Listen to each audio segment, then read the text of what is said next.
Salam, selamat pagi. Bersama saya Pendeta Esentan. Pagi ini saya mau bawa satu renungan dengan tema mengubah pikiran dan hati. Dalam kondisi COVID-19 ini, yang paling cocok untuk kita baca di dalam firman Tuhan sesuai dengan kondisi dan keadaan ini, yaitu dalam kitab Mazmur. Kenapa saya katakan kitab Mazmur? Karena di dalam kitab Mazmur, tulisan Daud itu ada emosionalnya, ada kegelisahannya, ada ketakutannya, ada kebahagiaannya, ada yang mengeluh, ada susahnya, ada kata-kata manisnya, dan sebagainya.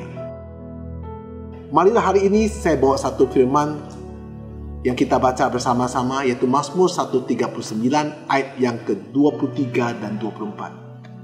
Daud berkata, "Selidikilah aku, ya Allah, dan kenallah hatiku. Ujilah aku, dan kenallah pikiran-pikiranku." Ayat 24. "Lihatlah, apakah jalanku serong, dan tuntunlah aku di jalan yang kekal." Saudara-saudari yang dikasihi Tuhan, ini bicara tentang pertempuran besar dalam hidup manusia di antara pikiran dan hati. Saudara lihat, apa yang dikatakan hati belum tentu apa yang dikatakan pikiran. Apa yang dikatakan pikiran belum tentu apa yang dikatakan hati. Sayang sekali hati kita berkata demikian, pikiran kita berkata demikian. Jadi saudara-saudara dikasihi Tuhan, pikiran itu akan menjadikan kata-kata.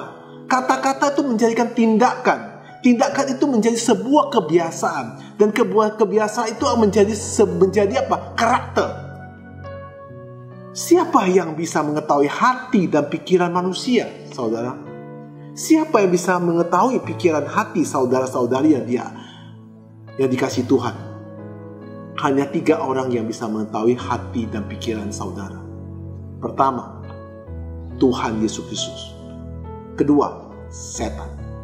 Ketiga, saudara sendiri yang akan mengetahui pikiran saudara dan hati saudara. Saudara, Alkitab punya contoh kita bisa lihat, yaitu tentang apa? Tentang Kain dan Habel. Kain mempersembahkan hasil tanahnya. Habel mempersembahkan anak sulung domba kambing, yaitu lemak-lemaknya diberikan kepada Tuhan. Kenapa Tuhan mengindahkan persembahan Habel? Kenapa Tuhan tidak mengindahkan persembahan Kain? Karena hanya Tuhan yang tahu, hanya iblis yang tahu, dan hanya Kain yang tahu. Saudara bisa baca di kitab Kejadian 4 di rumah sendiri. Kedua, Saul dan Daud. Saul itu juga raja. Kenapa Saul itu tidak bisa mengerjakan pekerjaan yang indah pada akhirnya? Harus pindah ke Daud. Hanya Tuhan tahu hati Saul. Tuhan juga tahu hati Daud. Kemudian mereka sendiri juga tahu hatinya. Jadi saudara, tidak mudah sekali mengimbangkan hati dan pikiran. Seperti satu timbangan, di sini hati, di sini pikiran. Bagaimana sinkron? Bagaimana cara menyinkronnya? Hati dan pikiran ini.